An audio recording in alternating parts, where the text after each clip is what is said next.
Hello, dear Taurus. Alicia Yusuf here with your November 2019 horoscopes.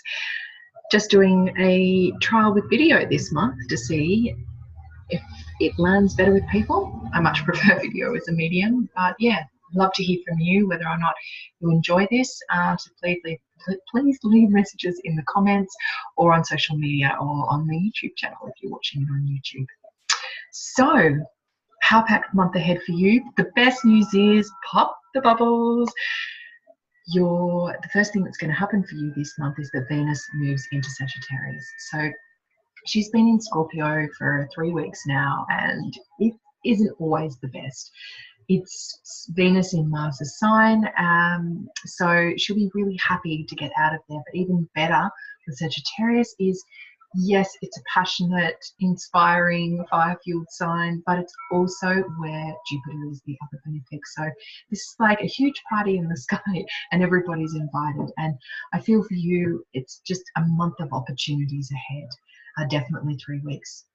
Just before she moves into Capricorn. So there's a sense of, just following your heart, being inspired and making the most of any of those big picture Sagittarius things that you've been working on. So, for you, this has definitely been around how you share things with others and ways that you can connect and make the most through collaborations, shared resources, shared money.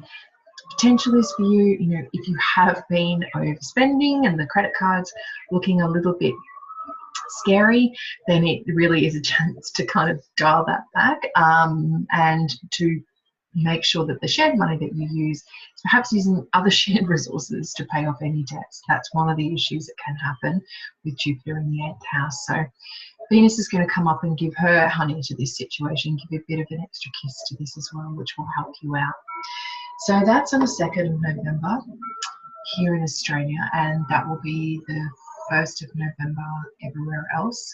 And then on the 15th of November is the next kind of major date for you to have to think about. So this is actually a really dreamy date. We've got the rule of Venus in a square to Neptune. The chickens are thinking that's a good date too. I would say, look, it's less of a power date and more of a date to watch. And what I mean by this is, it can mean, because it's a square, there's a bit of tension for you between, okay, what am I sharing and what's for the greater good, and am I giving too much of myself to this situation? Neptune can make things blurred, can make things hazy, can make things vague. And it's also that point where potentially we can martyr ourselves for what we think is the greater good.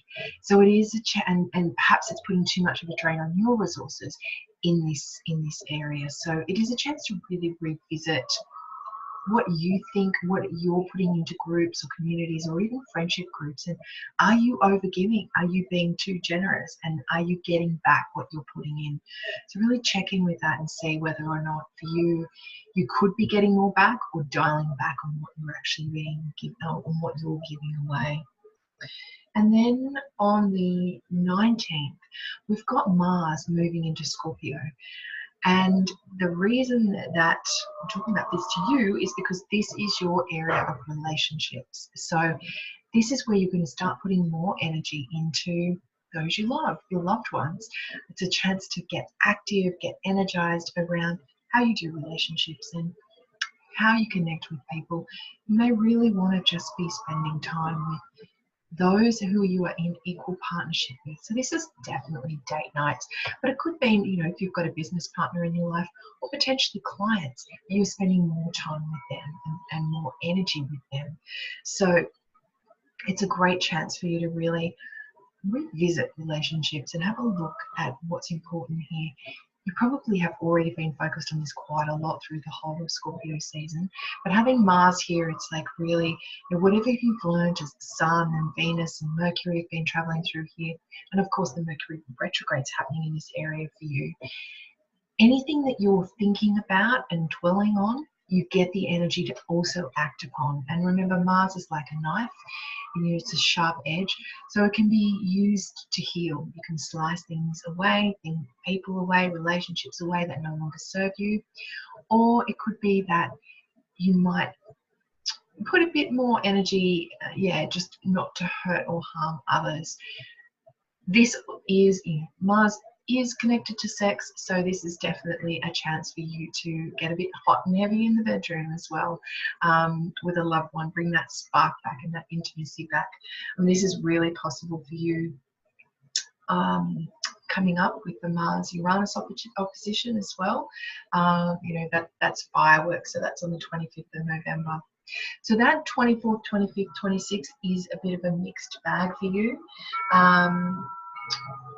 On the 24th is this absolute, beautiful, exciting, opportunistic, hopeful day for all of us.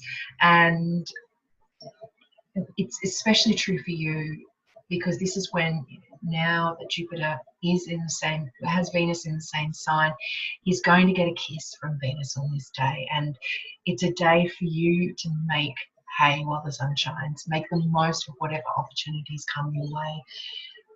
There are exciting things in the wind, but it isn't, this is Jupiter coming to the end of Sagittarius. This is happening at 28 degrees. So on the 2nd of December, things are going to be shifting and moving for you into a different sign, a different area. So make the most of what can happen for you on this day. And this is exactly what I was saying earlier. Don't go out and spend too much money. Don't rack up credit card debt. That's potentially with this, feeling really confident and optimistic, and yes, I can pay all this back later.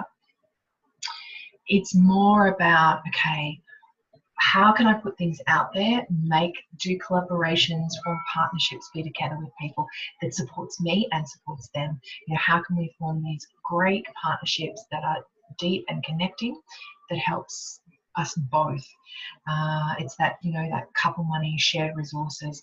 This is potentially where, inheritance can come in, or talking about things that are related to debts and taxes. This is also around the psyche, and it may be that you want to have a deep and meaningful conversation with a loved one about intimate connections that can support you both.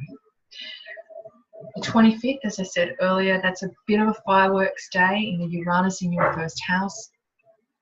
There for you, Taurus rising especially, has been really shifting and shaking things up for you, and you feel like, so much is changing for me and I'm really just having to go with it.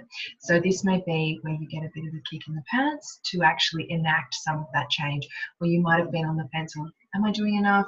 Could I do more? It might be a little tap on the shoulder, a reminder from the universe that actually you need to do more, and let's put some things into action to help you create that change and keep bending so you don't break. That's that message of Uranus in Taurus. So there are any parts of yourself that don't feel like you're doing what you want to do, or don't feel you need some freedom to break things apart, use the Mars knife on that day to really cut the bonds of what is holding you back.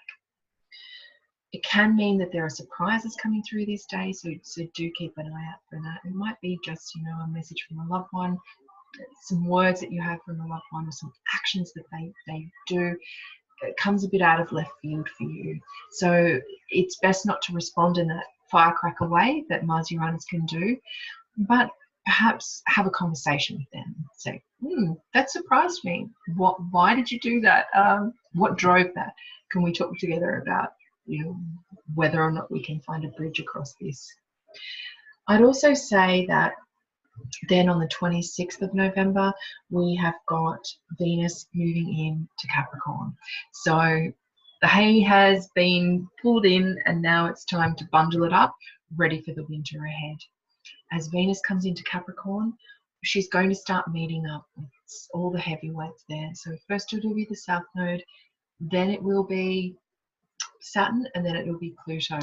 It's interesting because it's almost like, she has bridged the gap for many planets in previous months of getting across the line into signs, and she's going to be doing this for Jupiter. So it's almost like after she meets Jupiter on the 24th, she's then going to lead him across, because he'll do that early next month. So yeah, just to be aware that the energy levels may drop a bit, but this is a real, for you, a focus on getting things done. Venus in Capricorn, lives to work and loves her work. And so it's a focus on, okay, let's get disciplined about how I can achieve the goals I set out for myself and achieve these ambitions, and really have some plans around how I'm going to use Jupiter in Capricorn.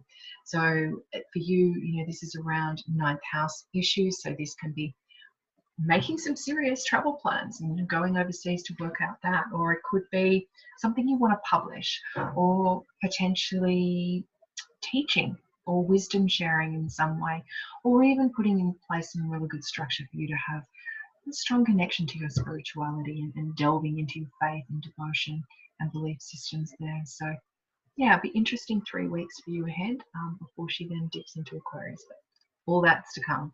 So wishing you much luck and success for November 2019.